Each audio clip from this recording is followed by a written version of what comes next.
À Marseille, le navire Plastic Odyssée va bientôt larguer les amarres pour freiner la pollution au plastique. C'est en sillonnant les mers que Simon Bernard, officier de marine marchande, réalise l'étendue des dégâts causés par le plastique, dont 20 tonnes se déversent chaque minute dans l'océan, l'équivalent d'un camion poubelle. On va faire 30 escales en Afrique, en Amérique du Sud et en Asie du Sud-Est.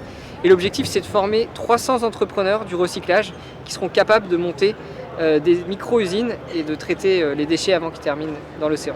Constatant que la majorité des déchets plastiques polluant les océans viennent des zones côtières, les 20 membres d'équipage vont cibler les villes du monde qui croulent le plus sous ces déchets, notamment par manque d'infrastructures de traitement. 90% de la pollution de l'océan provient d'une trentaine de pays qui n'ont pas les moyens, qui n'ont pas d'infrastructures, en tout cas de gestion des déchets.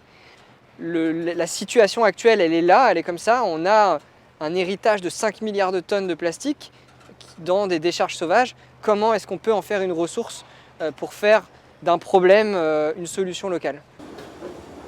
Nous suivons Alexandre Dechelotte à bord du Plastic Odyssée. L'intérieur a été aménagé pour présenter aux visiteurs les machines-outils, mais aussi expliquer en quoi consiste un espace de vie zéro déchet et zéro plastique. Là, on est dans le cœur du bateau, dans l'atelier de recyclage. Cet atelier, il va servir à faire de la formation à chacune des escales. Et donc, on a plusieurs machines qui servent à faire ces formations et de la démonstration. Le but, c'est de les répliquer sur le terrain. Le Plastic Odyssée circule depuis les années 70, équipé de petits moteurs peu polluants.